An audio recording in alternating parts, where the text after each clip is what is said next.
Fast way दे प्यारे दर्शकों, doctor विश्व बंधु दी तुहानू प्यार भरी सत श्री अकाल।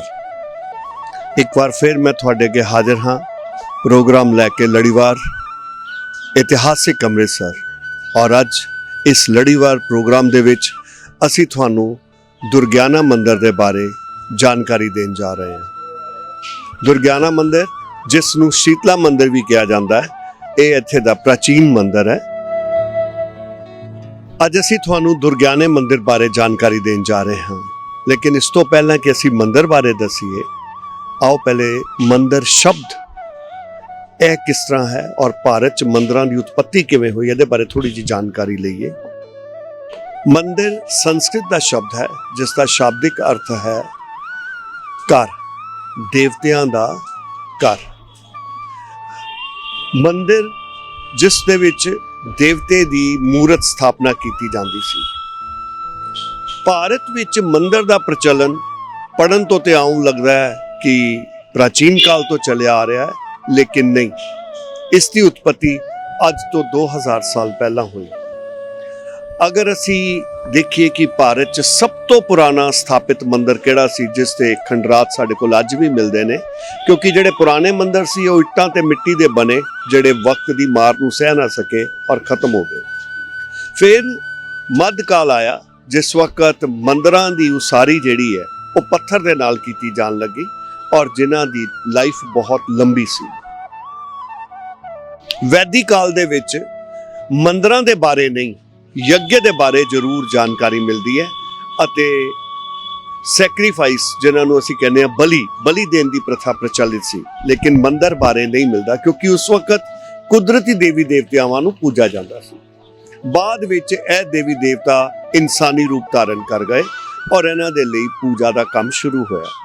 पुराना मंदिर सब तो ज़्यादा सानू बिहार दे विच मिलदा, जिहड़ा मन्निया जांदा 108 AD दे विच बनाया गया और अज उसनू आर्कियोलॉजिकल विभाग ने, पुरातन विभाग ने दोबारा उसारी करके उसी तरह स्थापित कर दिता है। मंदिर भी जिहड़े ने उत्तर भारत दे अलग ने, उन्हां दा स्वरूप अलग है, दक्षिण भारत दे अलग, पश्चिम दे अलग और पूरब दे अलग। अगर असी देखिए तो दक्षिण भारत दे विच अगर देखिए तो तमिल दे विच मंदिर नू देवस्थान कहा जाता है, कन्नड़ दे विच गुड्डा या देवम प्लिय कहा जाता है, बंगाली दे विच केहस्थान कहा जाता है अते मलालम दे विच अमृतस्थान। मतलब मंदिरां दे नाम अलग अलग है, लेकिन जिहड़े नाम ने उन्हां दा अर्थ शाब्दिक यही है कि देवता दा स्थान या देवता दा घर। ये जिहड़े मंदिर सन, इन्हां दे पर्पस की सन? ये मंदिर खाली परमात्मा की स्तुति लई नहीं सी, प्रार्थना ही नहीं सी। इस तो इलावा इन्हां दे विच बैंकिंग का सिस्टम भी सीगा। थल्ले इन्हां दे तहखाने हुंदे सी, जिथे लोकी अपने गहने या जिहड़े कीमती समान ने उन्हां दी पोटलियां बना के उन्हां नूं जमा करा जांदे सन। इस दे नाल नाल शिक्षा का प्रचार भी करते सन। यही कारण है कि जिस वेले मुगलों ने हमले किए, जिस वेले विदेशी साडे भारत ते आए आक्रमणकारी, ते उन्होंने मंदिरां नूं लुटिया। मंदिरां नूं, मूर्तियां नूं नहीं लुट रहे सन उन्हां दे तहखानियां दे विच छुपे खजानियां नूं। और इस प्रकार मंदिर जिहड़ा है एक बड़ा महत्वपूर्ण संग्रहालय बन गया। उत्तर भारत दे जिहड़े मंदिर ने वो डोम शेप दे विच ने, उन्हां दे उत्ते डोम शेप है। और अज असीं गल करन जा रहे हां दुर्गियाना मंदिर दी, जिसनूं शीतला मंदिर भी कहा जाता है। ये 6वीं शताब्दी तो इत्थे स्थापित है। इसका जिहड़ा जिक्र है वो अगर देखिए असी तो सानू 1868 दे विच म्युनिसिपल कारपोरेशन रिकॉर्ड दे विच मिलदा है। इत्थे एक तालाब हुंदा सीगा। ਉਸ ਤੋਂ ਬਾਅਦ ਦੇਖੀਏ ਤੇ ਜਿਹੜਾ ਅੰਮ੍ਰਿਤਸਰ ਗੈਜ਼ਟੀਅਰ ਹੈ, ਉਸ ਗੈਜ਼ਟੀਅਰ ਦੇ ਵਿੱਚ ਵੀ 1893 ਦੇ ਵਿੱਚ ਇਸ ਦਾ ਜ਼ਿਕਰ ਕੀਤਾ ਜਾਂਦਾ ਹੈ। ਉਸ ਗੈਜ਼ਟੀਅਰ 'ਚ ਲਿਖਿਆ ਹੈ ਕਿ ਇਸ ਨੂੰ ਦੇਵੀ ਦੁਆਰ ਮੰਦਿਰ ਦੇ ਨਾਂ ਨਾਲ ਜਾਣਿਆ ਜਾਂਦਾ ਸੀ ਔਰ ਬਹੁਤ ਸਾਰੇ ਇੱਥੇ ਹਿੰਦੂ ਆ ਕੇ ਪੂਜਾ ਪਾਠ ਕਰਦੇ ਸਨ। ਬਾਅਦ ਵਿੱਚ ਇਸ ਨੂੰ 1906 ਦੇ ਵਿੱਚ ਇਸ ਮੰਦਿਰ ਦੀ ਉਸਾਰੀ ਦਾ ਕੰਮ ਸ਼ੁਰੂ ਹੋਇਆ ਔਰ ਮਦਨ ਮੋਹਨ ਮਾਲਵੀਆ ਨੇ ਆ ਕੇ ਇਸ ਦਾ ਨੀਂਹ ਪੱਥਰ ਰੱਖਿਆ। 1921 ਦੇ ਵਿੱਚ ਇਹ ਮੰਦਿਰ ਬਣ ਕੇ ਸਾਹਮਣੇ ਆਇਆ।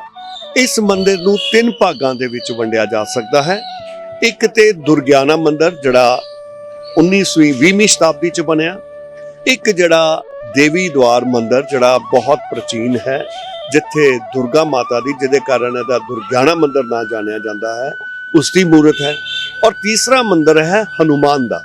ਇੱਥੇ ਪਹਿਲੀ ਮੂਰਤ ਹੋਏਗੀ ਹਨੂਮਾਨ ਦੀ, ਜਿਹੜੇ ਬੈਠੇ ਹਨੂਮਾਨ ਦੇਖਣ ਨੂੰ ਮਿਲਦੇ ਨੇ। ਮੰਨਿਆ ਜਾਂਦਾ ਹੈ ਜਿਸ ਵਕਤ ਸੀਤਾ ਨੂੰ ਬਨਵਾਸ ਦੇ ਦਿੱਤਾ ਤੇ ਸੀਤਾ ਆ ਕੇ ਬਾਲਮੀਕੀ ਜੀ ਦੇ ਆਸ਼ਰਮ 'ਚ ਰਹੀ। ਉਹ ਅਸੀਂ ਤੁਹਾਨੂੰ ਰਾਮ ਤੀਰਥ ਦੇ ਬਾਰੇ ਅੱਗੇ ਵੀ ਦੱਸਿਆ ਸੀ। ਰਾਮ ਤੀਰਥ ਉਹ ਸਥਲ ਹੈ ਜਿੱਥੇ ਬਾਲਮੀਕੀ ਜੀ ਦਾ ਨਿਵਾਸ ਸਥਾਨ ਸੀ ਔਰ ਜਿੱਥੇ ਸੀਤਾ ਆ ਕੇ ਰਹੀ ਔਰ ਉੱਥੇ ਉਹਨੇ ਲਵ ਕੁਸ਼ ਨੂੰ ਜਨਮ ਦਿੱਤਾ। ਰਾਮਚੰਦਰ ਜੀ ਨੇ ਜਿਸ ਵੇਲੇ ਅਸ਼ਵਮੇਘ ਯੱਗ ਰਚਾਇਆ ਤੇ ਉਹਨਾਂ ਨੇ ਘੋੜਾ ਛੱਡਿਆ, ਜਿਸ ਘੋੜੇ ਦੇ ਨਾਲ ਲਕਸ਼ਮਣ ਔਰ ਉਹਨਾਂ ਦੇ ਦੋਨੋਂ ਭਰਾ ਨਾਲ ਸਨ ਔਰ ਫਿਰ ਨਾਲ ਹਨੂਮਾਨ, ਉਹ ਇੱਥੇ ਪਹੁੰਚੇ ਔਰ ਇਸ ਜਗ੍ਹਾ ਦੇ ਵਿੱਚ ਕਹਿੰਦੇ ਨੇ ਲਵ ਕੁਸ਼ ਨੂੰ, ਉਹਨਾਂ ਦੇ ਘੋੜੇ ਨੂੰ ਪਕੜ ਲਿਆ। ਲਵ ਕੁਸ਼ ਨੇ ਘੋੜਾ ਰੋਕਿਆ ਤੇ ਯੁੱਧ ਦੀ ਲਲਕਾਰ ਹੋਈ। ਉਸ ਯੁੱਧ 'ਚੋਂ ਜਿੱਤ ਗਏ। ਲਕਸ਼ਮਣ, ਭਰਤ ਤੇ ਸ਼ਤਰੂਗਨ ਉਹ ਕਹਿੰਦੇ ਨੇ ਮੂਰਛਿਤ ਹੋ ਗਏ ਔਰ ਉਹਨਾਂ ਲਈ ਅੰਮ੍ਰਿਤ ਬੁਲਾਇਆ ਗਿਆ। ਅੰਮ੍ਰਿਤ ਨਾਲ ਦੁਬਾਰਾ ਉਹਨਾਂ ਨੂੰ ਜ਼ਿੰਦਾ ਕੀਤਾ ਗਿਆ ਔਰ ਉਸ ਅੰਮ੍ਰਿਤ ਕਰਕੇ ਜਿਹੜਾ ਬਚ ਗਿਆ ਸੀਗਾ ਉਹ ਇੱਥੇ ਦਬਾ ਦਿੱਤਾ ਗਿਆ, ਜਿਸ ਦੇ ਨਾਲ ਇਹਦਾ ਅੰਮ੍ਰਿਤਸਰ ਨਾਂ ਪਿਆ। ਔਰ ਉਹ ਤਿੰਨਾਂ ਨੇ ਉਹਨਾਂ ਨੂੰ, ਹਨੂਮਾਨ ਨੂੰ ਜਿਹੜਾ ਲਵ ਕੁਸ਼ ਹੈ, ਉਹਨਾਂ ਨੇ ਉਸ ਪੇੜ ਦੇ ਨਾਲ ਬੰਨ੍ਹ ਦਿੱਤਾ ਔਰ ਬਾਅਦ ਦੇ ਵਿੱਚ ਜਿਸ ਵਕਤ ਰਾਮਚੰਦਰ ਨੂੰ ਪਤਾ ਲੱਗਾ ਤੇ ਉਹਨੇ ਆ ਕੇ ਇਹਨਾਂ ਦਾ ਉਹਨਾਂ ਦਾ ਮਿਲਾਪ ਹੋਇਆ, ਲਵ ਕੁਸ਼ ਦੇ ਨਾਲ ਉਹ ਮਿਲੇ। ਅਸੀਂ ਇਸ ਵਕਤ ਸ਼੍ਰੀ ਦੁਰਗਿਆਨਾ ਮੰਦਿਰ ਦੇ ਵਿੱਚ ਖੜੇ ਹਾਂ। ਤੁਸੀਂ ਆਸ-ਪਾਸ ਜੋ ਵੀ ਇੱਥੇ ਨਵੀਂ ਕੰਸਟਰਕਸ਼ਨ ਦੇਖ ਰਹੇ ਹੋ, ਇਹ ਰੀਸੈਂਟਲੀ ਕੀਤੀ ਗਈ ਹੈ। 2009 ਤੋਂ 13 ਤੱਕ ਦਾ ਕੰਮ ਚੱਲਿਆ ਔਰ ਉਸ ਤੋਂ ਬਾਅਦ ਅੱਜ ਤੱਕ ਇਹ ਕੰਮ ਚੱਲ ਰਿਹਾ ਹੈ ਉਸਾਰੀ ਦਾ। ਸ਼੍ਰੀ ਦੁਰਗਿਆਨਾ ਮੰਦਿਰ ਨੂੰ ਇੱਕ ਨਵਾਂ ਸਵਰੂਪ ਦਿੱਤਾ ਗਿਆ ਹੈ ਔਰ ਆਧੁਨਿਕ ਢੰਗ ਦੇ ਨਾਲ ਇਸ ਦੇ ਨਿਰਮਾਣ ਦਾ ਕੰਮ ਜਾਰੀ ਹੈ। ਔਰ ਅਗਰ ਦੇਖੀਏ ਤੇ ਪਹਿਲਾਂ ਜੇਕਰ ਅੱਜ ਤੋਂ 20 ਸਾਲ ਪਹਿਲਾਂ ਇਸ ਦਾ ਇੱਕ ਪੁਰਾਣਾ ਰਸਤਾ ਸੀਗਾ ਜਿਹੜਾ ਬਾਜ਼ਾਰ ਤੋਂ ਹੁੰਦਾ ਹੋਇਆ ਦੁਰਗਿਆਨਾ ਮੰਦਿਰ ਨੂੰ ਲੈ ਕੇ ਜਾਂਦਾ ਸੀ। ਅੱਜ ਉਹ ਰਸਤਾ ਅੱਜ ਵੀ ਮੌਜੂਦ ਹੈ, ਲੇਕਿਨ ਉਸ ਨੂੰ ਛੱਡ ਕੇ ਇਹ ਨਵਾਂ ਰਸਤਾ ਬਣਾਇਆ ਗਿਆ, ਨਵੀਂ ਪਾਰਕਿੰਗ ਬਣਾਈ ਗਈ ਹੈ ਔਰ ਇਸ ਦੇ ਨਾਲ ਲੋਕਾਂ ਦੇ ਆਉਣ ਦੇ ਲਈ, ਉਹਨਾਂ ਦੇ ਬੈਠਣ ਦੇ ਲਈ, ਉਹਨਾਂ ਦੇ ਖਾਣ ਪਾਣ ਦੇ ਲਈ, ਉਹਨਾਂ ਦੇ ਰਹਿਣ ਦੇ ਲਈ ਪੂਰੀ ਵਿਵਸਥਾ ਕੀਤੀ ਗਈ ਹੈ। ਇਹ ਅੱਜ ਦੇ ਮੁਤਾਬਿਕ ਇੱਕ ਦੁਰਗਿਆਨਾ ਮੰਦਿਰ ਨੂੰ ਨਵਾਂ ਸਵਰੂਪ ਦੇਣ ਦੀ ਕੋਸ਼ਿਸ਼ ਕੀਤੀ ਜਾ ਰਹੀ ਹੈ, ਜੋ ਅੰਮ੍ਰਿਤਸਰ ਦੇ ਵਾਸੀਆਂ ਲਈ ਇੱਕ ਬੜਾ ਨਵਾਂ ਉਪਰਾਲਾ ਹੈ। ਸ਼੍ਰੀ ਦੁਰਗਿਆਨਾ ਮੰਦਿਰ ਦੀ ਐਂਟਰੈਂਸ ਦੇ ਨਾਲ ਇੱਕ ਹੈਰੀਟੇਜ ਸਟਰੀਟ ਬਣਾਉਣ ਦੀ ਕੋਸ਼ਿਸ਼ ਕੀਤੀ ਜਾ ਰਹੀ ਹੈ, ਜਿਸ ਦੀ ਉਸਾਰੀ ਦਾ ਕੰਮ ਚੱਲ ਰਿਹਾ ਹੈ, ਜਿਹੜੀ ਇਹ ਦੱਸੇਗੀ ਕਿ ਕਿਸ ਪ੍ਰਕਾਰ ਦੁਰਗਿਆਨਾ ਮੰਦਿਰ ਇੱਕ ਹੈਰੀਟੇਜ ਇਮਾਰਤ ਹੈ, ਕਿਉਂਕਿ ਇਸ ਨੂੰ ਬਣੇ ਅੱਜ 100 ਸਾਲ ਤੋਂ ਉੱਤੇ ਹੋ ਚੁੱਕੇ ਨੇ।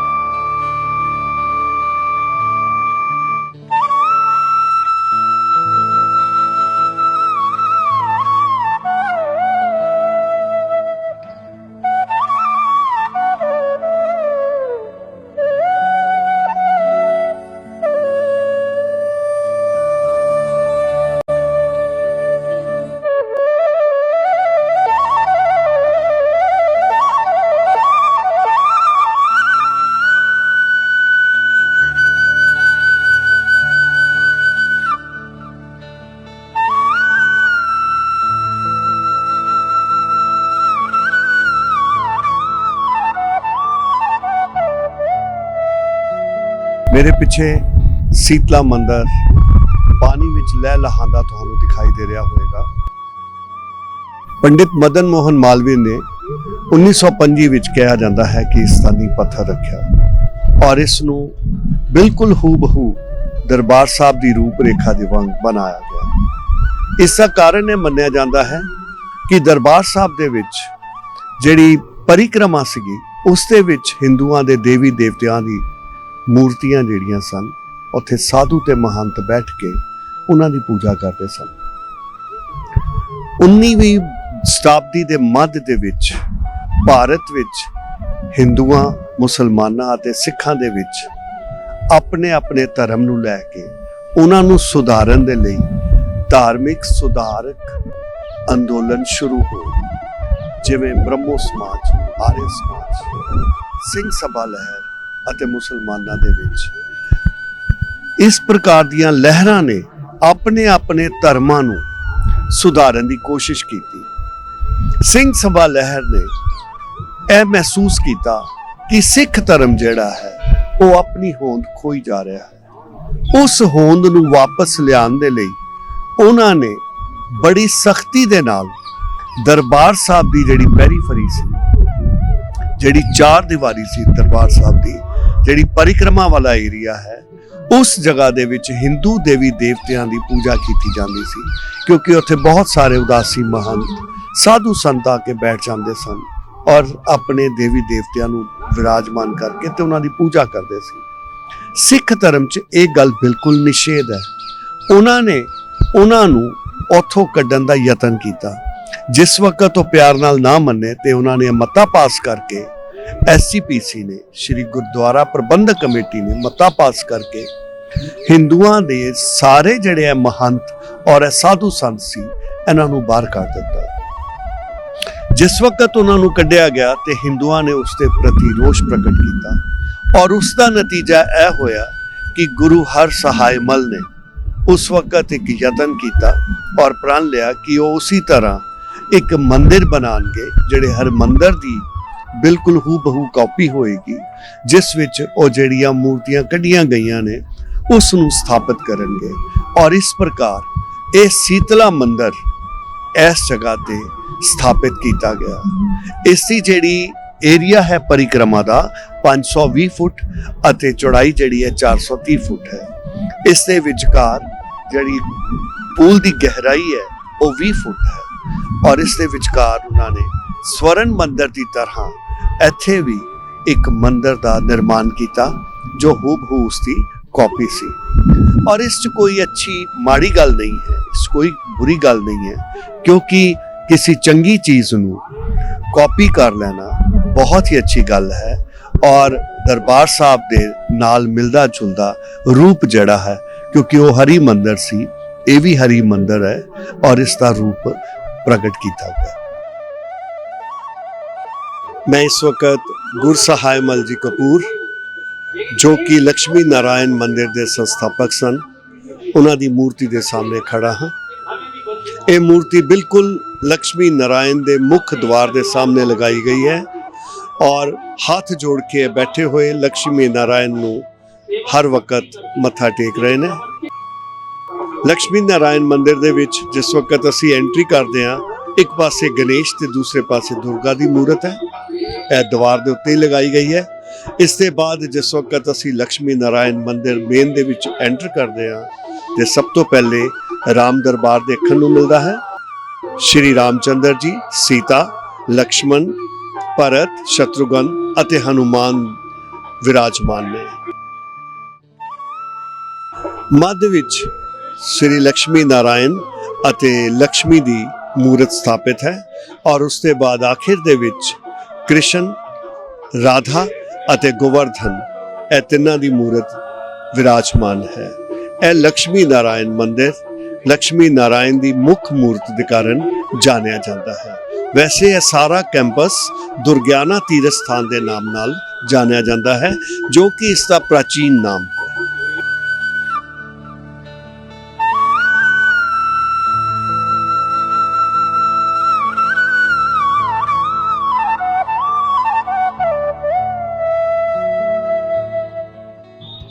ਅਸੀਂ ਇਸ ਵਕਤ ਦੁਰਗਿਆਨਾ ਮੰਦਿਰ ਦੇ ਲక్ష్ਮੀ ਨਾਰਾਇਣ ਮੰਦਿਰ ਦੇ ਵਿੱਚ ਖੜੇ ਹਾਂ, ਜਿਸ ਦੀ ਉਸਾਰੀ ਹਰਸਹਾਏ ਮਲ ਕਪੂਰ ਨੇ 1906 ਦੇ ਵਿੱਚ ਸ਼ੁਰੂ ਕੀਤੀ ਔਰ 1921 ਦੇ ਵਿੱਚ ਇਸ ਦਾ ਕੰਮ ਪੂਰਨ ਹੋਇਆ। ਕਿਹਾ ਜਾਂਦਾ ਹੈ ਕਿ ਮਦਨ ਮੋਹਨ ਮਾਲਵੀਆ ਨੇ ਇਸ ਦਾ ਨੀਂਹ ਪੱਥਰ ਰੱਖਿਆ ਸੀ। ਇਹ ਹਿੰਦੂਆਂ ਦਾ ਮੰਦਿਰ ਜਿਸ ਦੇ ਵਿੱਚ ਰਾਮ ਦਰਬਾਰ, ਲక్ష్ਮੀ ਨਾਰਾਇਣ, ਵਿਸ਼ਨੂੰ ਅਤੇ ਲక్ష్ਮੀ ਅਤੇ ਰਾਧਾ ਕ੍ਰਿਸ਼ਨ ਦੇ ਨਾਲ ਗੋਵਰਧਨ ਦੀ ਮੂਰਤੀ ਜਿਹੜੀ ਹੈ ਇਹਨਾਂ ਦੀ ਸਥਾਪਨਾ ਕੀਤੀ ਗਈ। ਇਹ ਮੰਦਿਰ ਅਗਰ ਦੇਖੀਏ ਤੇ ਇੱਕ ਬੜੇ ਵਿਸ਼ਾਲ ਤਲਾਅ ਦੇ ਵਿੱਚ ਮੱਧ ਦੇ ਵਿੱਚ ਸਥਾਪਿਤ ਕੀਤਾ ਗਿਆ, ਜਿਸ ਦੇ ਕੋਲ ਪੁੱਜਣ ਦੇ ਲਈ ਇੱਕ ਪਲੇਟਫਾਰਮ ਬਣਾਇਆ ਗਿਆ ਜੋ 18 ਫੁੱਟ ਚੌੜਾ ਹੈ। ਇਸ ਮੰਦਿਰ ਦੇ ਵਿੱਚ ਚਾਰੋਂ ਤਰਫ ਪਾਣੀ ਹੈ ਔਰ ਇਸ ਦੀ ਜਿਹੜੀ ਮੰਦਿਰ ਦੀ ਕਾਰੀਗਰੀ ਅਗਰ ਅਸੀਂ ਦੇਖੀਏ ਔਰ ਮੰਦਿਰ ਦਾ ਰੂਪ ਦੇਖੀਏ ਤੇ ਸਾਨੂੰ ਬਿਲਕੁਲ ਹਰਿਮੰਦਰ ਦਰਬਾਰ ਸਾਹਿਬ ਦੀ ਤਰ੍ਹਾਂ ਦਿਖਾਈ ਦਿੰਦਾ ਹੈ। ਜਿਸ ਤਰ੍ਹਾਂ ਦਰਬਾਰ ਸਾਹਿਬ ਗੁਰਦੁਆਰਾ ਬਣਾਇਆ ਗਿਆ ਉਸੇ ਤਰ੍ਹਾਂ ਇਸ ਨੂੰ ਬਣਾਇਆ ਗਿਆ। ਇਸ ਦੀ ਸਭ ਤੋਂ ਵੱਡੀ ਖਾਸੀਅਤ ਹੈ ਕਿ ਇਸ ਦੇ ਜਿਹੜੇ ਦਰਬਾਰ ਨੇ, ਅੰਦਰ ਦੇ ਕਿਵਾੜ ਨੇ, ਉਹ ਚਾਂਦੀ ਦੇ ਬਣੇ ਨੇ ਔਰ ਇਸ ਲਈ ਕਈ ਵਾਰੀ ਇਸ ਨੂੰ ਚਾਂਦੀ ਦਾ ਮੰਦਿਰ ਵੀ ਕਹਿ ਦਿੱਤਾ ਜਾਂਦਾ ਹੈ।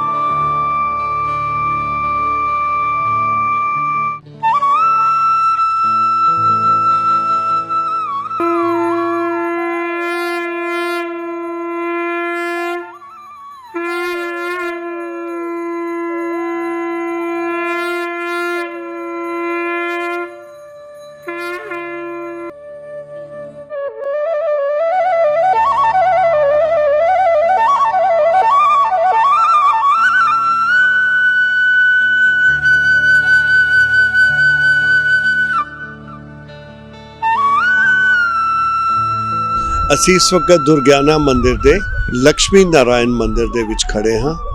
ਆਓ ਇੱਥੇ ਦੇ ਪੁਜਾਰੀ ਨਰੇਸ਼ ਸ਼ਾਸਤਰੀ ਜੀ ਦੇ ਕੋਲ ਜਾਣੀਏ ਇਸ ਮੰਦਿਰ ਦੇ ਵਿੱਚ ਕਿਹੜੇ-ਕਿਹੜੇ ਦੇਵੀ ਦੇਵਤਾਵਾਂ ਦੀ ਮੂਰਤਾਂ ਸਥਾਪਿਤ ਨੇ ਔਰ ਕਿਸ ਪ੍ਰਕਾਰ ਇਸ ਮੰਦਿਰ ਦੀ ਉਹ ਸੇਵਾ ਕਰਦੇ ਨੇ। ਨਰੇਸ਼ ਸ਼ਾਸਤਰੀ ਜੀ, ਤੁਹਾਡਾ ਫਾਸਟਵੇ ਵਿੱਚ ਬਹੁਤ-ਬਹੁਤ ਸਵਾਗਤ ਹੈ। ਸਾਨੂੰ ਇਸ ਮੰਦਿਰ ਦੇ ਵਿੱਚ ਕਿਹੜੇ-ਕਿਹੜੇ ਦੇਵੀ ਦੇਵਤਾ ਸਥਾਪਿਤ ਨੇ ਔਰ ਉਹਨਾਂ ਦੀ ਕਿਸ ਪ੍ਰਕਾਰ ਤੁਸੀਂ ਸਤੁਤੀ ਕਰਦੇ ਹੋ, ਸੇਵਾ ਕਰਦੇ ਹੋ, ਇਹਦੇ ਬਾਰੇ ਦੱਸੋ। श्री लक्ष्मी नारायण भगवान की जय। आज यहाँ पे मंदिर में प्रवेश करते ही राम दरबार है, जिसमें राम जी और माता सीता जी हैं विराजमान हैं और साथ में लक्ष्मण, भरत भैया, शत्रुघ्न जी और हनुमान जी हैं। दूसरे दरबार में श्री लक्ष्मी नारायण जी का विग्रह है और तीसरे दरबार में श्री राधा कृष्ण और गोवर्धन गिरिराज जी हैं। ये मंदिर का क्रम ऐसा है कि सुबह प्रातः 5 बजे ही सेवा क्रम शुरू हो जाता है, जिसमें सबसे पहले हम आके ठाकुर जी को हमने रात को शयन करवाया था, उसको ठाकुर जी को उठाया जाता है। उसके बाद भोग रखा जाता है जिसको हम मंगला भोग कहते हैं। उसके उपरांत 5:30 बजे आरती होती है। मंदिर जैसे ही खुलता है आरती होती है। फिर 6 बजे दोबारा ही कपाट बंद कर दिए जाते हैं, भगवान जी का श्रृंगार किया जाता है। 6 बजे श्रृंगार शुरू होता है जो कि 7:30 बजे तक रहता है और 7:30 बजे मंदिर द्वारा खुलता है। इसी के दौरान भोग भी लगता है जिसको श्रृंगार भोग कहते हैं। उसके बाद 7:30 बजे आरती होती है और आरती में जब ये दर्शन होते हैं ठाकुर जी के लोगों को, तो उसमें मुकुट, माला, नए वस्त्र ये पहनाए जाते हैं ठाकुर जी। क्या ये रोज काम होता है श्रृंगार का? जी, ऐसा ही क्रम रोज है, रोज ऐसे ही चलता है, ऐसे ही क्रम चलता है सेवा का। और उसके बाद 7:30 के बाद मंदिर खुला ही रहता है। फिर 12 बजे और 12 से 12:30 बजे तक राजभोग होता है और दोपहर 1 बजे राजभोग आरती होती है, जो जैसे आपने दर्शन किए हैं। इसके उपरांत 1:15 बजे मंदिर का कपाट बंद कर दिए जाते हैं ठाकुर के विश्राम के लिए। 3 बजे पुनः ही उसी प्रकार मंदिर खोला जाता है। फिर 3:45 बजे फिर उत्थापन भोग कहते हैं इसको, उसमें फल का भोग लगता है ठाकुर जी को, जो 3:45 से 4 बजे तक रहता है। उसके उपरांत 5:30 बजे तक दर्शन खुले रहते हैं। फिर 5:30 फिर भोग लगता है और फिर 6 बजे आरती होती है। फिर क्रम ऐसे खुला रहता है दर्शन। और फिर रात को जो श्रृंगार की सुबह जो श्रृंगार किया जाता है उसको रात को 8 बजे बढ़ाया जाता है। जैसे ठाकुर जी को मुकुट, ये मालाएं ये उतारी जाती हैं। जैसे हम इंसान, जैसे हम रात को सोने से पहले अपने वस्त्रों को जो हैं उनको आरामदायक चीज़ें पहनते हैं, वैसे ही ठाकुर जी को हम आरामदायक चीज़ें पहना के उनको मंदिर को भोग लगाया जाता है, जिसको शयन भोग कहते हैं। फिर शयन भोग 9 बजे उठता है, फिर 9 बजे आरती होती है, शयन आरती उसको बोलते हैं। 9:30 बजे मंदिर का बंद किया जाता है, ठाकुर जी को विश्राम किया जाता है। ऐसा करना जी। ਧੰਨਵਾਦ ਪੰਡਿਤ ਜੀ, ਬਹੁਤ ਬਹੁਤ ਧੰਨਵਾਦ। ਸੋ ਇਹ ਤੁਸੀਂ ਦੇਖਿਆ ਦਰਸ਼ਕੋ ਕਿਸ ਪ੍ਰਕਾਰ ਲక్ష్ਮੀ ਨਾਰਾਇਣ ਮੰਦਿਰ, ਕਿਉਂਕਿ ਮੱਧ ਦੇ ਵਿੱਚ ਸਥਿਤ ਹੈ ਲక్ష్ਮੀ ਨਾਰਾਇਣ ਜੀ ਦੀ ਮੂਰਤ, ਔਰ ਇਸੇ ਦੇ ਨਾਲ ਇਹਨਾਂ ਦਾ ਨਾਮ ਲక్ష్ਮੀ ਨਾਰਾਇਣ ਮੰਦਿਰ ਪਿਆ।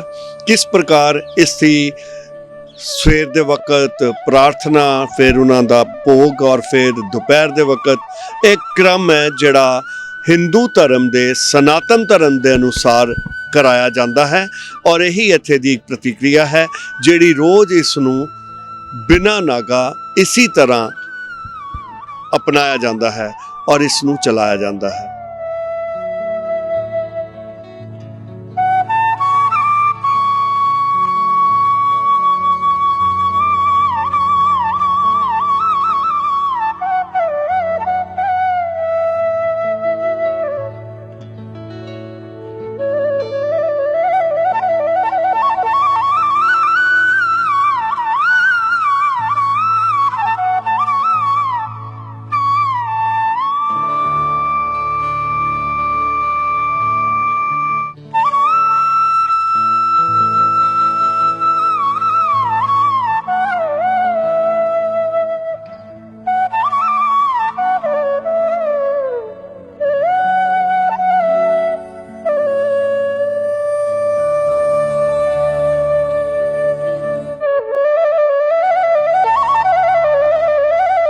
इस वक्त असी बड़ा हनुमान मंदिर के बाहर खड़े हाँ। बड़ा हनुमान मंदिर जिथे कहते ने स्वयंभूम हनुमान जी की मूर्ति जमीन तो बाहर निकली और बैठी हुई मूर्ति है हनुमान जी। हनुमान जी दे इस मूर्ति के उत्ते बहुत महत्वता है और लोग इत्थे हुम हुमा के आते हैं। खास तौर के उत्ते नवरात्रियां के दिनों के विच ਇੱਥੇ ਲੰਗੂਰ ਮੇਲਾ ਲੱਗਦਾ, ਦੁਸ਼ਹਿਰੇ ਦੇ ਕੋਲ ਲੰਗੂਰ ਮੇਲਾ ਲੱਗਦਾ ਹੈ। ਆਸਥਾ ਹੈ ਕਿ ਜਿਸ ਦੇ ਘਰ ਬੱਚਾ ਨਹੀਂ ਹੁੰਦਾ ਉਹ ਇੱਥੇ ਆ ਕੇ ਮੰਨਤ ਮੰਗਦਾ ਹੈ, ਔਰ ਜਿਸ ਵਕਤ ਉਸਦੇ ਬੇਟਾ ਹੁੰਦਾ ਹੈ ਤੇ ਉਸ ਨੂੰ ਲੰਗੂਰ ਬਣਾ ਕੇ ਇੱਥੇ ਲਿਆਇਆ ਜਾਂਦਾ ਹੈ। 10 ਦਿਨ ਬੱਚੇ ਜਿਹੜੇ ਨੇ ਇੱਥੇ ਹੀ ਰਹਿੰਦੇ ਨੇ, ਪੂਜਾ ਪਾਠ ਕਰਦੇ ਨੇ, ਔਰ ਮੰਦਿਰ ਦੇ ਵਿੱਚ ਉਹਨਾਂ ਦੇ ਰਹਿਣ ਦਾ ਪੂਰਾ ਇੰਤਜ਼ਾਮ ਕੀਤਾ ਜਾਂਦਾ ਹੈ। ਇੱਕ ਰੰਗ ਬਰੰਗੀ ਲਾਲ ਰੰਗ ਦੀ ਚਮਕੀਲੀ ਉਹ ਖਾਸ ਕਿਸਮ ਦੀ ਯੂਨੀਫਾਰਮ ਪਾਉਂਦੇ ਨੇ, ਔਰ ਉੱਪਰ ਮੁਕਟ ਲਗਾ ਕੇ ਹਨੂਮਾਨ ਦੀ ਵਾਨਰ ਸੈਨਾ ਦੇ ਰੂਪ ਦੇ ਵਿੱਚ ਇੱਥੇ ਪ੍ਰਗਟ ਹੁੰਦੇ ਨੇ। ਨੰਨੇ ਮੁੰਨੇ ਪਿਆਰੇ ਪਿਆਰੇ ਬੱਚੇ ਹੱਥ 'ਚ ਗੁਰਜ ਫੜਿਆ ਹੋਇਆ, ਕਿਸੇ ਨੇ ਤੀਰ ਕਮਾਨ ਫੜਿਆ ਹੋਇਆ, ਆਪਣੇ ਮੰਮੀ ਡੈਡੀ ਦੇ ਨਾਲ ਆ ਕੇ ਇੱਥੇ ਮੱਥਾ ਟੇਕਦੇ ਨੇ। ਲੋਕਾਂ ਦੀ ਮਨੋਕਾਮਨਾ ਪੂਰੀ ਹੁੰਦੀ ਹੈ। ਬੜਾ ਪ੍ਰਾਚੀਨ ਮੰਦਿਰ ਹੈ। ਸੀਤਲਾ ਮੰਦਿਰ ਤੋਂ ਵੀ ਪਹਿਲੇ ਇਹ ਮੰਦਿਰ ਇੱਥੇ ਸਥਾਪਿਤ ਹੈ। ਮੰਨਿਆ ਜਾਂਦਾ ਹੈ ਇੱਥੇ ਜਿਹੜਾ ਪੇੜ ਹੈ ਉਹ ਉਹੀ ਪੇੜ ਹੈ ਜਿੱਥੇ ਰਾਮਚੰਦਰ ਜੀ ਦਾ ਅਸ਼ਵਮੇਘ ਘੋੜਾ ਲਵ ਤੇ ਕੁਸ਼ ਨੇ ਇੱਥੇ ਰੋਕਿਆ ਸੀ। ਲਵ ਕੁਸ਼ ਨੇ ਉਸ ਘੋੜੇ ਨੂੰ ਰੋਕ ਕੇ ਲਕਸ਼ਮਣ, ਵਿਭੀਸ਼ਣ ਔਰ ਜਿਹੜੇ ਉਹਨਾਂ ਦੇ ਹੋਰ ਨਾਲ ਦੇ ਹਨੂਮਾਨ ਵੀ ਸਨ, ਹਨੂਮਾਨ ਨੂੰ ਉਹਨਾਂ ਨੇ ਇਸ ਪੇੜ ਦੇ ਨਾਲ ਬੰਦੀ ਬਣਾ ਲਿਆ ਸੀ। ਇਹ ਉਸ ਵਕਤ ਦੀ प्राचीन मंदिर है और उस वक्त दी इस जगह की महत्वता है, और इसी के लिए ये बड़ा प्राचीन और विशाल काय मंदिर आज स्थापित किया गया।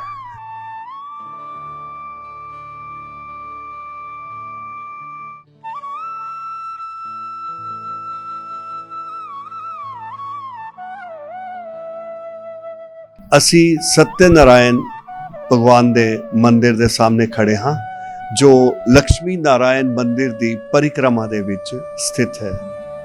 ये एक प्राचीन मंदिर है। इसके बारे असी जानकारी इत्थे दे पंडित जी गोस्वामी दास जी कोलों प्राप्त करते हाँ। आओ पूछिए गोस्वामी जी नूं सानू इसके बारे दसन। जय श्री राम। बोलिए सत्यनारायण भगवान की जय।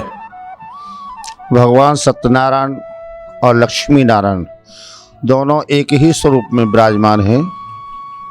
उन्हीं को सत्यनारायण कहते हैं, उन्हीं को विष्णु भगवान कहते हैं। जिन भक्तों ने भगवान श्री सत्यदेव की कथा का संकल्प लिया। उन्होंने यही पूछा कि महाराज हम किस स्थान पर और किस देव के सामने सत्यनारायण भगवान का व्रत करें। तो नारद मुनि जी भगवान के पास में गए और उन्होंने भगवान से प्रार्थना की, हे प्रभु, आप वेद विद्या से रहित इस कलयुग के समस्त पापों को नष्ट करने वाले हो, तो आप बताएं कि इस कलयुग में जो दुखित लोग हैं उनका दुख किस प्रकार से निवृत्त होगा। तो भगवान श्री लक्ष्मी नारायण ने नारद जी को बताया कि इस कलयुग में जो भी कोई सत्यनारायण भगवान का व्रत करेगा और पूर्णमासी और संक्रांति, ये दो मुख्य दिन उन्होंने निश्चित किए हैं। वैसे तो किसी भी दिन भगवान का पूजन करना चाहिए, किसी भी दिन कथा करनी चाहिए, इसमें कोई बंदिश नहीं है, पर खास करके जो मुख्य दिन हैं वो भगवान ने संक्रांति और पूर्णमासी के दिन लोगों के लिए निश्चित बताए हैं। जो भी कोई मनुष्य भगवान श्री सत्यनारायण देव का पूजन करता है, उनकी कथा करता है या कथा ब्राह्मण के द्वारा सुनता है, उनके सारे क्लेश, सारी विपत्तियाँ, सारे दुख दर्द उसी समय से ही ठाकुर जी निवृत्त करने लग जाते हैं और निवृत्त हो जाते हैं। आज भी इसी जगह पर यहाँ भगवान की कथा, पूजा अर्चना जो भी है वो सब इसी स्थान पर होती है। तो लक्ष्मी नारायण का वहाँ छोड़ करके और यहाँ सत्यनारायण भगवान के सामने सेवा पूजा की जाती। धन्यवाद पंडित, धन्यवाद। सो तुसी देखिया दर्शकों कि किस प्रकार सत्यनारायण जी जो कि लक्ष्मी नारायण का ही रूप ने और इस शीतला मंदिर के अंदर ही मंदिर विराजमान है, क्योंकि यह प्राचीन स्थान है और प्राचीन स्थल होने करके इसकी महत्वता उस तरह कायम है और लोग इत्थे आके सत्यनारायण की पूजा पाठ करवाते हैं।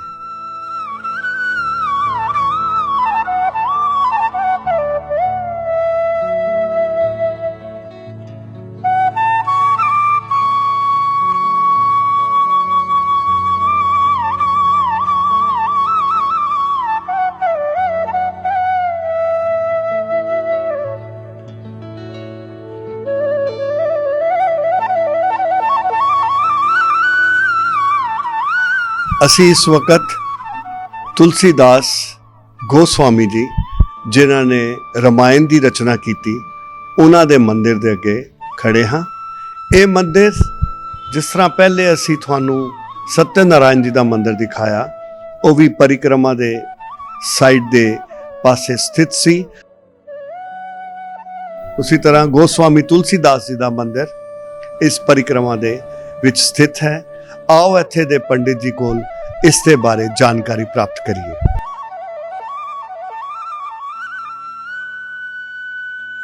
जयराम जी दे कोलों असी तुलसीदास जी दे बारे जानकारी हासिल करिए। जरा हमें बताएंगे इसके बारे में। जी, ये संत तुलसीदास जी का मंदिर है। इन्होंने रामायण की रचना की है। ये उनके रचयिता है। भक्त लोग आते हैं इनके दर्शन करने के लिए, मत्था टेकते हैं। इन्हीं के नाम से ये विख्यात है। धन्यवाद पंडित।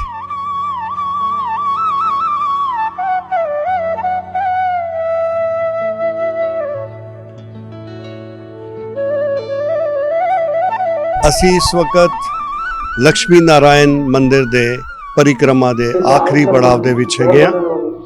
ਮੇਰੇ ਪਿੱਛੇ ਜਿਹੜੀ ਇਹ ਬਿਲਡਿੰਗ ਦੇਖ ਰਹੇ ਹੋ, ਇਹ ਵੇਦ ਕਥਾ ਮੰਦਿਰ ਹੈ, ਵੇਦ ਕਥਾ ਭਵਨ, ਜਿਸ ਜਗ੍ਹਾ ਦੇ ਵਿੱਚ ਇੱਥੇ ਬੈਠ ਕੇ ਮੀਟਿੰਗਸ ਹੁੰਦੀਆਂ ਨੇ और धार्मिक संगोष्ठियां, धार्मिक गलबात करन दे लई इत्थे संग्रह किया जाता है। लोग इकट्ठे होंदे ने और इहदे उत्ते विचार विटांदरा किया जाता है।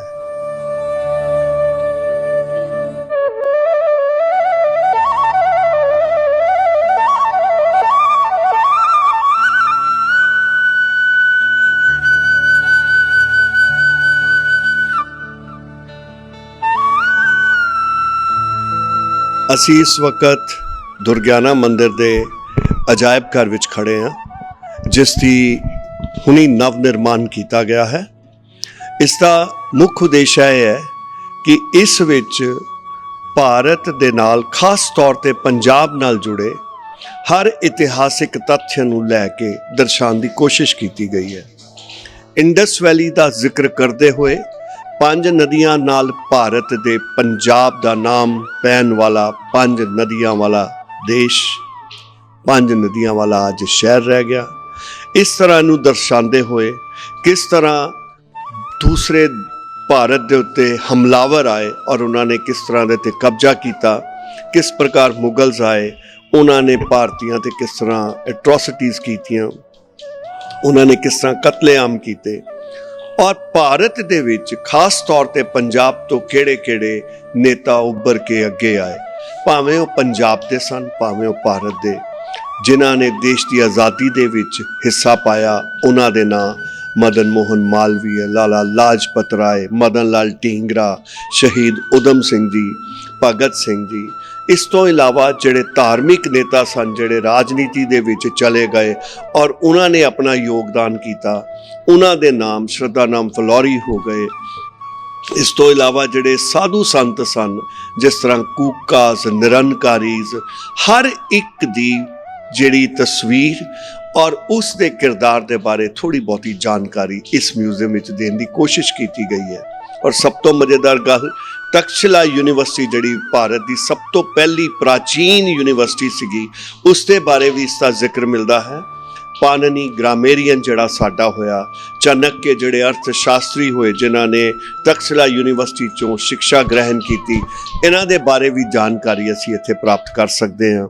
ਇਹ ਉਪਰਾਲਾ ਕੀਤਾ ਗਿਆ ਇਸ ਮੰਦਿਰ ਦੇ ਜਿਹੜੇ ਸੰਸਥਾਪਕ ਨੇ ਉਹਨਾਂ ਵੱਲੋਂ ਕਿ ਮੰਦਿਰ ਦੇ ਨਾਲ-ਨਾਲ ਇੱਕ ਛੋਟਾ ਜਿਹਾ ਮਿਊਜ਼ੀਅਮ, ਜਿਹੜਾ ਮੈਨੂੰ ਲੱਗਦਾ ਕਿ ਹਾਲੇ ਸ਼ੁਰੂਆਤ ਹੀ ਕੀਤੀ ਹੈ, ਸ਼ੁਰੂਆਤੀ ਦੌਰ ਤੇ ਹੈ, ਬਾਅਦ ਦੇ ਵਿੱਚ ਇਹਨੂੰ ਅੱਗੇ ਲੈ ਕੇ ਜਾਣਗੇ, ਹੋਰ ਵੀ ਇਹਦੇ 'ਚ ਬਹੁਤ ਸਾਰੀਆਂ ਐਡੀਸ਼ਨ ਹੋਣਗੀਆਂ। ਸੋ ਪਿਆਰੇ ਦਰਸ਼ਕੋ, ਫਾਸਟਵੇ ਦੇ ਦਰਸ਼ਕੋ, ਤੁਹਾਨੂੰ ਇਹ ਦੱਸਣਾ ਚਾਹੁੰਦੇ ਹਾਂ ਕਿ ਆਓ ਔਰ ਇਸ ਮਿਊਜ਼ੀਅਮ ਨੂੰ ਦੇਖੋ ਔਰ ਇਸ ਤੋਂ ਆਪਣੇ ਦੇਸ਼ ਦੇ ਬਾਰੇ, ਆਪਣੇ ਪੰਜਾਬ ਦੇ ਬਾਰੇ ਜਾਣਕਾਰੀ ਪ੍ਰਾਪਤ ਕਰੋ।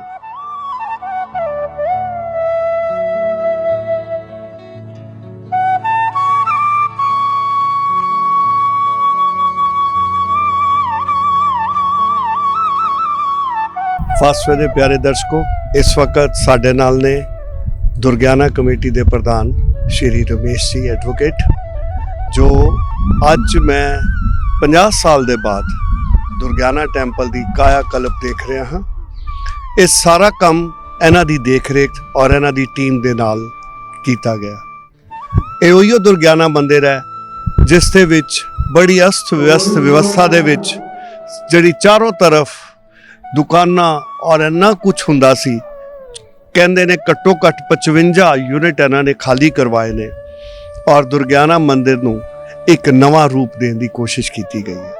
ਚਾਰੋਂ ਪਾਸੇ ਸੁਧਾਰ ਦੀ ਲਹਿਰ ਜਿਹੜੀ ਉਹ ਦੇਖੀ ਜਾ ਸਕਦੀ ਹੈ ਔਰ ਇਸ ਦੇ ਪਿੱਛੇ ਇਹਨਾਂ ਦੇ ਪ੍ਰਧਾਨ ਔਰ ਉਹਨਾਂ ਦੀ ਕਮੇਟੀ ਕੰਮ ਕਰ ਰਹੀ ਹੈ। ਆਓ ਪ੍ਰਧਾਨ ਜੀ ਦੇ ਕੋਲ ਜਾਣੀਏ ਕਿ ਦੁਰਗਿਆਨਾ ਮੰਦਿਰ ਦੇ ਵਿੱਚ ਇਹਨਾਂ ਨੇ ਕਿਹੜੇ-ਕਿਹੜੇ ਕੰਮ ਕਰਵਾਏ ਔਰ ਕਿਹੜਾ ਅੱਗੇ ਕਰਨ ਜਾ ਰਹੇ ਨੇ। ਰਮੇਸ਼ ਸਰ ਜੀ, ਤੁਹਾਡਾ ਫਾਸਟਵੇ ਦੇ ਦਰਸ਼ਕਾਂ ਦੇ ਲਈ ਬਹੁਤ-ਬਹੁਤ ਸਵਾਗਤ ਹੈ। ਤੁਸੀਂ ਸਾਨੂੰ ਦੁਰਗਿਆਨਾ ਮੰਦਿਰ ਦੇ ਲਈ ਤੁਸੀਂ ਕਿਹੜੇ-ਕਿਹੜੇ ਕੰਮ ਕੀਤੇ, ਇਹਨਾਂ ਦੇ ਬਾਰੇ ਸਾਨੂੰ ਜਰਾ ਜਾਣਕਾਰੀ ਦਿਓ। ਫਾਸਟਵੇ ਦੇ ਦਰਸ਼ਕਾਂ ਨੂੰ ਮੇਰਾ ਪ੍ਰਣਾਮ ਹੈ। ਦੁਰਗਿਆਨਾ ਮੰਦਿਰ ਜਿਹੜਾ ਹੈ ਏਂਸ਼ੀਅੰਟ ਮੰਦਿਰ ਹੈ, ਇਹ ਰਮਾਇਣ ਕਾਲ ਦਾ ਮੰਦਿਰ ਹੈ, ਲੇਕਿਨ 2006 'ਚ ਜਿਹੜੇ ਅਸੀਂ ਦੁਰਗਿਆਨਾ ਮੰਦਿਰ 'ਚ ਕਦਮ ਰੱਖਿਆ ਤੇ ਦੁਰਗਿਆਨਾ ਮੰਦਿਰ ਦਾ ਬਹੁਤ ਬੁਰਾ ਹਾਲ ਸੀ। ਇਹਨੂੰ ਸਿਰਫ 15 ਫੁੱਟ ਦੀ ਗਲੀ ਜਿਹੜੀ ਹੈ ਉਹ ਅਪਰੋਚ ਰੋਡ ਦੇ ਤੌਰ ਤੇ ਆਉਂਦੀ ਸੀ। ਅਸੀਂ ਕਰੀਬ 3.5 ਕਿੱਲੇ ਜ਼ਮੀਨ ਜਿਹੜੀ ਹੈ ਉਹ ਗਵਰਨਮੈਂਟ ਤੋਂ ਅਕਵਾਇਰ ਕਰਵਾਈ ਹੈ, ਜਿਹਦੇ ਵਿੱਚ ਅਸੀਂ ਸਭ ਤੋਂ ਪਹਿਲੇ ਇਹਦੇ ਵਾਸਤੇ ਯਾਤਰੀ ਨਿਵਾਸ ਬਣਾਇਆ। ਇੱਕ ਜਿਹੜੇ ਹਿੰਦੂ ਬਾਹਰੋਂ ਯਾਤਰੀ ਆਉਂਦੇ ਨੇ ਉਹਨਾਂ ਦੇ ਰਹਿਣ ਵਾਸਤੇ ਵਿਵਸਥਾ ਕੀਤੀ। ਇਹਦੇ ਬਿਊਟੀਫਿਕੇਸ਼ਨ ਆਲੇ ਦੁਆਲਿਓਂ ਕੀਤਾ। ਔਰ ਹਨੂਮਾਨ ਮੰਦਿਰ ਜਿਹੜਾ ਰਮਾਇਣ ਕਾਲ ਦਾ ਮੰਦਿਰ ਹੈ, 2 ਕਰੋੜ 3 ਕਰੋੜ ਰੁਪਈਆ ਲਾਇਆ, ਜਿਹਦੇ 'ਚ ਬਰਾਂਡਾ ਬਣਾਇਆ, ਫਰਸ਼ ਲਵਾਏ, ਠਾਕਰ ਜੀ ਦਾ ਦਰਵਾਜ਼ਾ ਉੱਚਾ ਕੀਤਾ, ਉਹ ਚਾਂਦੀ ਦਾ ਬਣਾਇਆ। ਮੇਨ ਮੰਦਿਰ ਜਿਹੜਾ ਲక్ష్ਮੀ ਨਾਰਾਇਣ ਮੰਦਿਰ ਜਿੱਥੇ ਆਪਾਂ ਖੜੇ ਹੋਏ ਹਾਂ, ਇਹਦੇ ਉੱਤੇ ਕਰੀਬ ਅਸੀਂ 40-50 ਕਿਲੋ ਸੋਨਾ ਜਿਹੜਾ ਉੱਤੇ ਲਾਇਆ ਔਰ ਇਹਦੇ ਤਿੰਨੇ ਮੰਦਿਰਾਂ ਦੀਆਂ ਚੁਗਾਠਾਂ, ਦਰਵਾਜ਼ੇ ਜਿਹੜੇ ਹੈ ਉਹ ਸੋਨੇ ਦੇ ਬਣਾਏ ਹੈ। ਔਰ ਇਹ ਸਾਰਾ ਸੋਨਾ ਜਿਹੜਾ ਇਹ ਭਗਤਾਂ ਦੇ ਦੇਣ ਤੇ ਜਾਂ ਦੁਰਗਿਆਨੇ ਦੇ ਵਿੱਚ ਜਿਹੜੇ ਪਿਆ ਹੋਇਆ ਸੀ ਸੋਨਾ ਉਹ ਲਾਇਆ। ਅਸਾਂ ਲੋਕਾਂ ਨੇ ਕੋਈ ਘਰੋਂ ਨਹੀਂ ਲਿਆ ਕੇ ਲਾਇਆ। ਇਹਦੇ ਨਾਲ ਬਾਕੀ ਦੇ ਮੰਦਿਰ ਜਿੰਨੇ ਨੇ ਉਹ ਮੰਦਿਰਾਂ ਦੇ ਵਿੱਚ ਵੀ ਚਾਂਦੀ ਦੇ ਦਰਵਾਜ਼ੇ, ਉਹਨਾਂ ਦੀਆਂ ਛੱਤਾਂ, ਉਹਨਾਂ ਦੇ ਫਰਸ਼ ਜਿਹੜੇ ਨੇ ਉਹ ਸਾਰੇ ਠੀਕ ਕਰਾਏ ਨੇ। ਇਹਦੇ ਨਾਲ ਅਸੀਂ ਕਮਿਊਨਿਟੀ ਹਾਲ ਬਣਾਏ ਨੇ 2। ਉਹ ਹਿੰਦੂ ਜਿਹੜੇ ਸਨਾਤਨੀ ਨੇ ਉਹਨਾਂ ਦੇ ਵਾਸਤੇ ਸ਼ਹਿਰ ਦੇ ਵਿੱਚ ਕੋਈ ਜਗ੍ਹਾ ਨਹੀਂ ਸੀ ਜਿੱਥੇ ਉਹ ਆਪਣਾ ਕੋਈ ਡੈਥ ਦੇ ਮਗਰੋਂ ਕਿਰਿਆਕਰਮ ਵਗੈਰਾ, ਚੌਥਾ ਵਗੈਰਾ ਕਰ ਸਕਣ ਜਾਂ ਆਪਣੇ ਛੋਟੇ-ਮੋਟੇ ਜਿਹੜੇ ਫੰਕਸ਼ਨ ਨੇ ਉਹ ਕਰ ਸਕਣ। ਔਰ ਜੇਕਰ ਕੋਈ ਐਵੇਂ ਕਰਦਾ ਸੀ ਤੇ ਉਹਨਾਂ ਨੂੰ ਉੱਥੇ ਗਰੁੜ ਪੁਰਾਣ ਦਾ ਪਾਠ ਨਹੀਂ ਸੀ ਕਰਨ ਦਿੱਤਾ ਜਾਂਦਾ। ਇਹ ਸਾਰਾ ਕੁਝ ਵੇਖਦੇ ਹੋਇਆ ਅਸੀਂ ਕਰੀਬ 5 ਕਰੋੜ ਰੁਪਈਆ ਲਾ ਕੇ ਤੇ ਇਹ ਸਾਰੇ ਭਵਨ ਬਣਾਇਆ, ਜਿਹਦੇ ਉੱਤੇ 18 ਕਮਰੇ ਵੀ ਬਣਾਏ ਨੇ ਔਰ 2 ਕਮਿਊਨਿਟੀ ਹਾਲ ਬਣਾਏ ਨੇ ਜਿਹੜੇ ਟੋਟਲ ਏਸੀ ਨੇ। ਔਰ ਇਹਨਾਂ ਦੀ ਅਸੀਂ ਜਿਹੜਾ ਕਿਰਾਇਆ ਉਹ ਸਿਰਫ 3100 ਰੁਪਈਆ ਰੱਖਿਆ। ਇਹਦੇ ਵਿੱਚ ਜਿੰਨੇ ਵੀ ਏਸੀ ਚੱਲਦੇ ਨੇ ਜਾਂ ਲਾਈਟਸ ਚੱਲਦੀਆਂ ਨੇ ਉਹਨਾਂ ਦੀ ਕੀਮਤ ਜਿਹੜੀ ਹੈ ਕਰੀਬ 3100 ਰੁਪਈਆ ਆਉਂਦੀ ਹੈ ਤੇ ਉਹਦੇ ਖਰਚ ਜਿਹੜਾ ਹੈ ਉਹਦੇ ਬੇਸਿਸ ਦੇ ਉੱਤੇ ਹੀ ਅਸੀਂ ਕਿਰਾਇਆ ਰੱਖਿਆ ਹੋਇਆ ਵੀ ਜਿੰਨਾ ਖਰਚਾ ਆਉਂਦਾ ਉਨਾ ਹੀ ਲੋਕਾਂ ਤੋਂ ਪੈਸੇ ਜਿਹੜੇ ਲਏ ਜਾਂਦੇ ਨੇ। ਔਰ ਇੱਕ 3.5 ਕਿੱਲੇ ਜ਼ਮੀਨ ਜਿਹੜੀ ਕਨਾਲ ਟੁਕੜਿਆਂ ਚ ਮਾਨਾਂ ਵਾਲੇ ਪਈ ਵੀ ਸੀ, ਉਹ ਸਾਰੀ ਇਕੱਠੀ ਕਰਕੇ ਉੱਥੇ ਅਸੀਂ ਕਾਲਜ ਹਿੰਦੂ ਬੱਚੀਆਂ ਵਾਸਤੇ ਬਣਾਉਣ ਜਾ ਰਹੇ ਹਾਂ। ਔਰ ਹਸਪਤਾਲ ਜਿਹੜਾ ਉਹ ਵੀ ਨਾਲ, ਇਹਦੇ ਆਯੁਰਵੈਦਿਕ ਕਾਲਜ ਤੇ ਹਸਪਤਾਲ ਜਿਹੜਾ ਉਹ ਵੀ ਇਹਦੇ ਨਾਲ ਚੱਲ ਰਿਹਾ ਹੈ। ਔਰ ਇਹਦੇ ਅਲਟਰਾਸਾਊਂਡ ਮਸ਼ੀਨ ਵੀ ਲਾਈ ਸੀ ਦੁਰਗਿਆਨੇ ਮੰਦਿਰ ਵੱਲੋਂ। ਇਸ ਤਰੀਕੇ ਨਾਲ ਇਹਦੇ ਸਾਰੇ ਕੰਮ ਇੱਕ ਨਿਊ ਅੰਮ੍ਰਿਤਸਰ ਦੇ ਵਿੱਚ ਮੰਦਿਰ ਵਾਸਤੇ ਜਗ੍ਹਾ ਜਿਹੜੀ ਹੈ ਇੰਪਰੂਵਮੈਂਟ ਟਰਸਟ ਤੋਂ ਲਈ ਹੈ। ਉੱਥੇ ਅਸੀਂ ਭਵਯ ਮੰਦਿਰ ਬਣਾਉਣ ਜਾ ਰਹੇ ਹਾਂ। ਬਾਰਡਰ ਦੇ ਏਰੀਏ ਦੇ ਪਿੰਡੀ ਸੈਦਾਂ ਤੇ ਇੱਕ ਥਾਂ ਤੇ ਹੋਰ ਮੰਡਿਆਂ ਵਾਲੇ ਅਸੀਂ ਹੀ ਮੰਦਿਰ ਵਾਸਤੇ ਜਗ੍ਹਾ ਜਿਹੜੀ ਹੈ ਉਹਨਾਂ ਲੋਕਾਂ ਨੂੰ ਲੈ ਕੇ ਦਿੱਤੀ ਹੈ ਤੇ ਮੰਦਿਰ ਬਣਾਉਣ ਵਾਸਤੇ ਦਿੱਤਾ ਹੈ। ਇਸੇ ਤਰੀਕੇ ਨਾਲ ਸੈਂਟਰਲ ਜੇਲ੍ਹ ਦੇ ਵਿੱਚ ਅਸੀਂ ਮੰਦਿਰ ਬਣਾਇਆ ਔਰ ਉੱਥੇ ਸਾਲ ਦੇ ਵਿੱਚ 2-3 ਵਾਰੀ ਦੁਰਗਿਆਨੇ ਮੰਦਿਰ ਤੋਂ ਲੰਗਰ ਜਾਂਦਾ ਜੇਲ੍ਹ ਦੇ ਵਿੱਚ।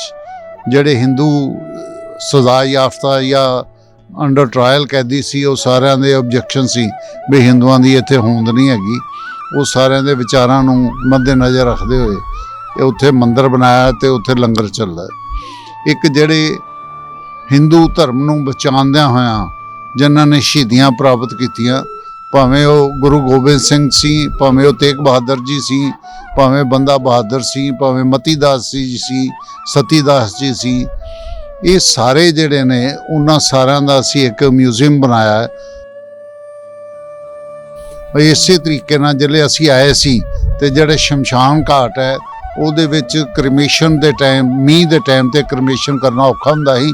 ਉਹਦੇ ਵਿੱਚ ਕਰੀਬ 4-4, 5-5 ਫੁੱਟ ਭਰਤੀ ਪਾ ਕੇ ਔਰ ਉਹਨੂੰ ਇਹ ਬਹੁਤ ਵਧੀਆ ਤਰੀਕੇ ਨਾਲ ਸਾਰਾ ਬਣਾਇਆ ਗਿਆ। ਉਹਦੇ ਵਿੱਚ ਕਰੀਬ 30 ਲੱਖ ਰੁਪਈਆ ਲਾ ਕੇ LPG ਨਾਲ ਕ੍ਰਿਮੇਸ਼ਨ ਕਰਨ ਦਾ ਜਿਹੜਾ ਸਾਰਾ ਸਿਸਟਮ ਹੈ ਉਹ ਲਾਇਆ ਗਿਆ ਤਾਂ ਕਿ ਜਿਹੜੇ ਕ੍ਰਿਮੇਸ਼ਨ ਦੇ ਨਾਲ ਆਉਂਦੇ ਨੇ ਲੋਕ ਉਹਨਾਂ ਨੂੰ AC ਜਗ੍ਹਾ ਬੈਠਣ ਨੂੰ ਮਿਲ ਸਕੇ, ਤਾਂ ਕਿ ਉਹ ਬੰਦੇ ਜਿਹੜੇ ਨੇ ਉਹ ਆਰਾਮ ਦੇ ਨਾਲ ਜਿਹੜੇ ਕ੍ਰਿਮੇਸ਼ਨ ਦੇ ਨਾਲ ਆਏ ਹੋਏ ਨੇ ਆਪਣਾ ਟਾਈਮ ਪੂਰਾ ਕਰ ਸਕਣ। ਔਰ ਹੱਥ ਦੇਣ ਵਾਸਤੇ ਡੈਥ ਦੇ ਮਗਰੋਂ ਜਿਹੜੇ ਕ੍ਰਿਮੇਸ਼ਨ ਹੋ ਜਾਂਦੀ ਹੈ ਤੇ ਤੀਲਾ ਤੋੜਦੇ ਆ, ਹੱਥ ਦਿੰਦੇ ਆ, ਉਹਦੇ ਵਾਸਤੇ ਪਹਿਲਾਂ ਇੱਕੋ ਹੀ ਜਗ੍ਹਾ ਸੀ। ਉਹਦੇ ਵਾਸਤੇ ਅਸੀਂ ਕਰੀਬ 3 ਜਗ੍ਹਾ ਜਿਹੜੀਆਂ ਸੈਪਰੇਟ ਬਣਾਉਣ ਜਾ ਰਹੇ ਹਾਂ ਕਿਉਂਕਿ ਕਰੋਨਾ ਦੇ ਟਾਈਮ ਤੇ ਸਾਨੂੰ ਬਹੁਤ ਪ੍ਰੋਬਲਮ ਆਈ ਹੈ। ਸਾਡੇ ਕੋਲ ਪਹਿਲੇ ਇੱਥੇ 20-25 ਲੋਕਾਂ ਦੇ ਸੰਸਕਾਰ ਦਾ ਸਿਸਟਮ ਸੀ ਜਿਹੜਾ 100 ਤੱਕ ਚਲੇ ਗਿਆ ਸੀ ਔਰ ਹੁਣ ਅਸੀਂ ਕਰੀਬ 95 ਥੜੀਆਂ ਬਣਾਈਆਂ। ਜੇ ਨਾਲ ਪੁੱਡਾ ਦੀ ਜ਼ਮੀਨ ਜਿਹੜੀ ਹੈ ਉਹ ਲਈ ਹੈ। ਪੁੱਡਾ ਦੀ ਜ਼ਮੀਨ ਦੇ ਨਾਲ ਜਿਹੜੀ ਪੁੱਡਾ ਨੇ ਲੋਕਾਂ ਨੂੰ ਜ਼ਮੀਨ ਵੇਚੀ ਹੋਈ ਸੀ ਉਹ ਕਰੀਬ 40-50 ਲੱਖ ਰੁਪਈਆ ਖਰਚ ਕੇ ਉਹ ਖਰੀਦੀ ਹੈ। ਉੱਥੇ ਸਟੋਰੇਜ ਦਾ ਔਰ ਜਿਹੜੀਆਂ ਡੈੱਡ ਬੋਡੀਜ਼ ਰੱਖਣ ਦੀਆਂ ਮਸ਼ੀਨਾਂ ਨੇ ਉਹ ਕਰੀਬ 40 ਅਸੀਂ ਰੱਖੀਆਂ ਨੇ ਔਰ ਸਾਡੇ ਕੋਲ ਕਰੀਬ 12-13 ਕਾਰਾਂ ਨੇ, ਗੱਡੀਆਂ ਨੇ ਜਿਨ੍ਹਾਂ ਦੇ ਵਿੱਚ ਡੈੱਡ ਬੋਡੀਜ਼, ਸ਼ਵ ਵਾਹਨ ਜਿਨ੍ਹਾਂ ਦੇ ਵਿੱਚ ਲੋਕਾਂ ਦੀ ਸੇਵਾ ਦਿੱਤੀ ਜਾਂਦੀ ਹੈ, ਉਹਨਾਂ ਦੇ ਵੀ ਸਾਰੇ ਨੋਮੀਨਲ ਚਾਰजेस ਰੱਖੇ ਜਾਂਦੇ ਨੇ। ਔਰ ਸ਼ਮਸ਼ਾਨ ਘਾਟ ਦੇ ਵਿੱਚ ਵੀ ਜਿੰਨਾ ਲੱਕੜ ਦਾ ਖਰਚਾ ਹੁੰਦਾ ਹੈ ਉਨਾ ਹੀ ਲਿਆ ਜਾਂਦਾ ਹੈ ਔਰ ਇਹ ਪਾਸ ਕੀਤਾ ਹੋਇਆ ਦੁਰਗਿਆਨਾ ਕਮੇਟੀ ਨੇ ਵੀ ਸ਼ਮਸ਼ਾਨ ਘਾਟ ਦਾ ਕੋਈ ਵੀ ਪੈਸਾ ਮੰਦਿਰ 'ਚ ਇਸਤੇਮਾਲ ਨਹੀਂ ਕੀਤਾ ਜਾਏਗਾ। ਉਹ ਜੇਕਰ ਕੋਈ 2 ਪੈਸੇ ਬਚਣਗੇ ਤੇ ਉਹ ਸ਼ਮਸ਼ਾਨ ਘਾਟ ਤੇ ਹੀ ਲਾਇਆ ਜਾਣਗੇ। ਮੰਦਿਰ ਪ੍ਰਾਚੀਨ ਕਾਲ ਤੋਂ ਜਿਹੜੇ ਸਥਾਪਿਤ ਹੋਏ, ਸਾਡੇ ਪੁਰਾਣੇ ਮੰਦਿਰ ਜਿੰਨੇ ਵੀ ਹੁੰਦੇ ਸਨ ਉਹ ਖਾਲੀ ਮੰਦਿਰ ਨਹੀਂ ਸੀ, ਰੱਬ ਦਾ ਦਵਾਰ ਹੀ ਨਹੀਂ ਸੀ। ਉਸ ਦੇ ਵਿੱਚ ਐਜੂਕੇਸ਼ਨ ਦੇਣ ਦਾ ਪ੍ਰਾਵਧਾਨ, ਇਸ ਤੋਂ ਇਲਾਵਾ ਗਰੀਬਾਂ ਨੂੰ ਮਦਦ ਦੇਣਾ, ਵਿਆਹ ਕਰਵਾਣੇ, ਇਹ ਸਭ ਕੰਮ ਜਿਹੜੇ ਉਸ ਵਕਤ ਮੰਦਿਰਾਂ 'ਚੋਂ ਲੀਕੇ ਜਾਂਦੇ ਸੀ। ਔਰ ਮੈਨੂੰ ਬੜੀ ਖੁਸ਼ੀ ਹੈ ਦੁਰਗਿਆਨਾ ਕਮੇਟੀ ਨੇ ਇਹ ਸਭ ਕੰਮ ਅੱਜ ਆਪਣੇ ਹੱਥ ਲਏ। ਖਾਲੀ ਮੰਦਿਰ ਦਾ ਰੱਖ ਰਖਾਅ ਨਹੀਂ ਕਰ ਰਹੇ, ਉਹ ਐਜੂਕੇਸ਼ਨ ਵੀ ਦੇਖ ਰਹੇ ਨੇ, ਹਸਪਤਾਲ ਵੀ ਚਲਾ ਰਹੇ ਨੇ, ਗਰੀਬ ਔਰਤਾਂ ਦੀ ਮਦਦ ਵੀ ਕਰ ਰਹੇ ਨੇ ਔਰ ਜ਼ਰੂਰਤਮੰਦਾਂ ਦੀ ਸਹਾਇਤਾ ਵੀ ਕਰ ਰਹੇ ਨੇ। ਸ਼ਮਸ਼ਾਨ ਘਾਟ ਜਿਹੜਾ ਪਹਿਲੇ ਅਸੀਂ ਸਭ ਦੇਖਦੇ ਸੀ ਬੜਾ ਮਾੜੀ ਹਾਲਤ 'ਚ ਸੀ, ਅੱਜ ਉਸ ਦਾ ਇੱਕ ਨਵਾਂ ਰੂਪ ਸਾਡੇ ਸਾਹਮਣੇ ਆਇਆ। ਉਸ ਦੇ ਨਾਲ ਕਮਿਊਨਿਟੀ ਹਾਲ ਜਿੱਥੇ ਅਸੀਂ ਚੌਥੇ ਤੇ ਕਿਰਿਆ ਦੀ ਰਸਮਾਂ ਕਰ ਸਕਦੇ ਹਾਂ। ਉਸ ਤੋਂ ਬਾਅਦ ਲੰਗਰ ਹਾਲ, ਅਸੀਂ ਅਕਸਰ ਹਿੰਦੂ ਧਰਮ ਦੇ ਵਿੱਚ ਕਿਹਾ ਜਾਂਦਾ ਸੀ ਯਾਰ ਇੱਥੇ ਮੱਥਾ ਤੇ ਟੇਕ ਜਾਂਦੇ ਨੇ, ਪ੍ਰਸ਼ਾਦ ਲੈ ਕੇ ਘਰ ਚਲੇ ਜਾਂਦੇ ਨੇ, ਲੰਗਰ ਦਾ ਕੋਈ ਪ੍ਰਾਵਧਾਨ ਨਹੀਂ ਹੈ। ਲੇਕਿਨ ਮੈਨੂੰ ਜਾਣ ਕੇ ਬੜੀ ਖੁਸ਼ੀ ਹੋਈ ਕਿ ਇਹਨਾਂ ਨੇ ਲੰਗਰ ਵੀ ਜਿਹੜਾ ਕਿ 16 ਘੰਟੇ ਔਰ ਸੜਕ ਦੇ ਉੱਪਰ ਹੀ ਚਲਾ ਦਿੱਤਾ ਤਾਂ ਕਿ ਕਿਸੇ ਨੂੰ ਅੰਦਰ ਆਉਣ ਦੀ ਜ਼ਰੂਰਤ ਨਹੀਂ, ਜਿਹੜਾ ਜ਼ਰੂਰਤਮੰਦ ਹੈ ਉੱਥੇ ਰੋਟੀ ਖਾ ਕੇ ਮੱਥਾ ਟੇਕ ਸਕਦਾ। ਇਹ ਹੈ ਅੱਜ ਦੇ ਦੁਰਗਿਆਨਾ ਮੰਦਿਰ ਦਾ ਬਦਲਦਾ ਸਰੂਪ। ਪਿਆਰੇ ਦਰਸ਼ਕੋ, ਮੈਨੂੰ ਉਮੀਦ ਹੈ ਤੁਹਾਨੂੰ ਇਹ ਸਾਡੀ ਪੇਸ਼ਕਸ਼ ਪਸੰਦ ਆਈ ਹੋਏਗੀ। ਮੈਨੂੰ ਹੁਣ ਤੇ ਮੇਰੇ ਕੈਮਰਾਮੈਨ ਰਕੇਸ਼ ਕੁਮਾਰ ਨੂੰ ਇਜਾਜ਼ਤ ਦਿਓ। ਮੇਰੇ ਨਾਲ ਨੇ ਅੱਜ ਰਾਜਨ ਜੀ, ਸਾਨੂੰ ਇਜਾਜ਼ਤ ਦਿਓ। ਅਸੀਂ ਅਗਲੀ ਵਾਰ ਫਿਰ ਤੁਹਾਡੇ ਲਈ ਇੱਕ ਨਵਾਂ ਪ੍ਰੋਗਰਾਮ ਲੈ ਕੇ ਇਤਿਹਾਸਿਕ ਅੰਮ੍ਰਿਤਸਰ ਦੇ ਵਿੱਚ ਹਾਜ਼ਰ ਹੋਵਾਂਗੇ।